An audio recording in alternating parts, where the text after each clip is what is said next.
Hey everyone, the Dodgers just came back from a series sweep against the Cubs in Tokyo. Let's break it all down.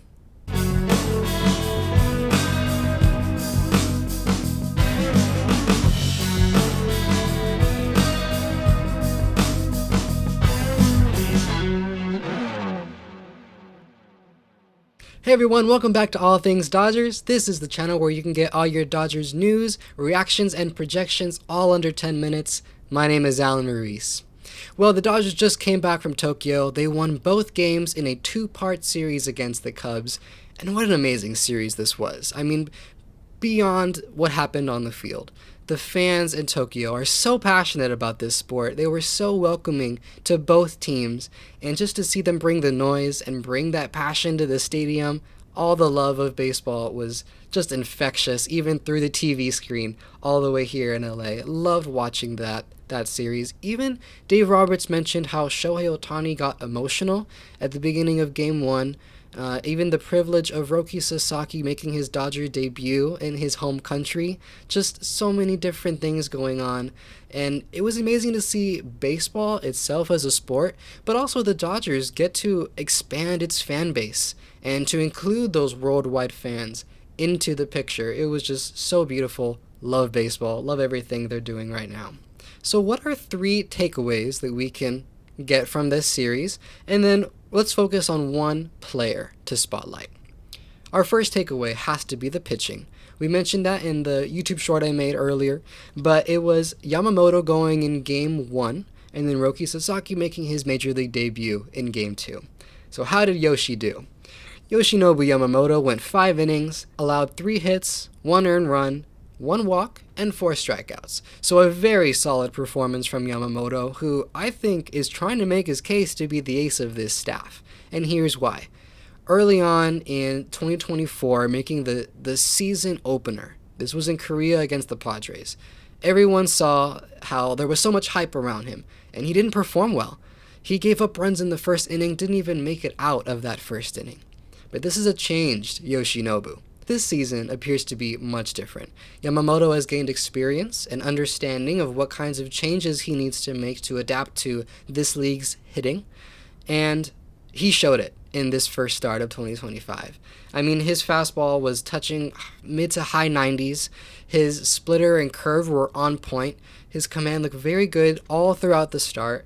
I mean, he went 5 innings, and that's really what we were expecting, maybe a little bit more because of his ramp-up. It was a pretty good ramp-up over spring, but it was okay that Dave Roberts pulled him a little early, just getting a good start with some confidence into 2025 so that he can keep building and developing. Game 2 was the much highly anticipated debut of Roki Sasaki, one of the top prospects of MLB, and everybody wanted Sasaki to sign with them. And ultimately, he chose the Dodgers because of what he believed the Dodgers could do in helping him grow and develop as a pitcher. We'll get into him a little bit more later. There were some nerves and some adjustments that he needs to make, but very promising what he showed in his start. Major League debut. So amazing. I'm so excited to see him play. Our second takeaway from this series has to be the role players in this lineup, the 6 through 9 specifically, including guys like Kike Hernandez, Tommy Edman. Both of these guys hit a home run, but you know what? They don't have to for this lineup to be clicking on all cylinders. If we look at these 2 games, between the 6 hitter and the 9 hitter, so that spot in the lineup, 5 walks were drawn. And why is that important? Well, because it sets the stage for the top of the lineup, the superstars like Mookie, Shohei, Freddie, to do their thing. Without those guys, the 6 through 9 guys on base, less runs are batted in, and less runs are added to the scoreboard, leading to wins. So the 6 to 9 guys, the Kike, the Tommy Edman, Miguel Rojas, Chris Taylor, they don't necessarily have to hit a home run to be productive and keep the lineup moving. They could just draw a walk, and that helps a ton. Or they could do what they did in this series and hit homers. This lineup is just so well-rounded. One of the most well-rounded lineups that they have gone into a season with in recent memory. So it's going to be such a blast to watch this lineup do its thing throughout the whole season, but going in very strong. Our third takeaway can be slightly concerning. It's Freddie Freeman. he didn't play in either of these games in Tokyo. He was actually a really late last minute scratch for game one, and it's because of some what it's being described as left rib discomfort.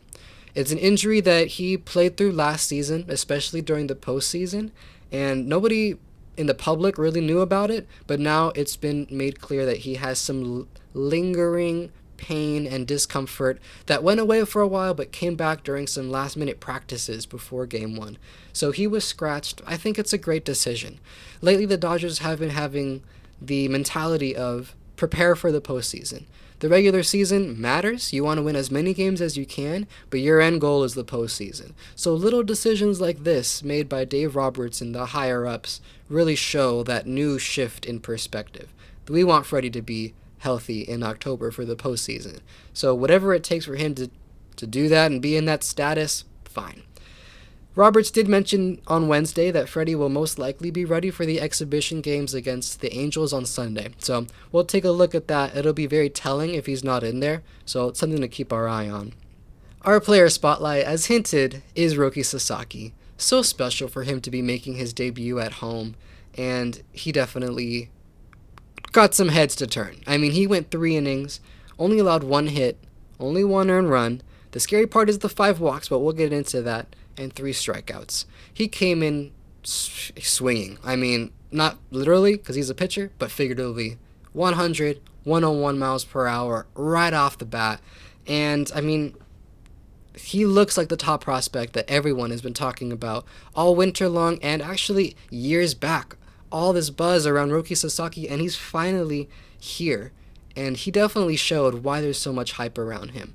The life on his fastball, the rise, and then you gotta stay on balance with the breaking balls that he has. His splitter, admittedly, was not on point in his start, and that led him to rely a lot on his fastball and his slider, and so he was struggling, trying to just use the 2 pitches that he had going for him to make it through those 3 innings.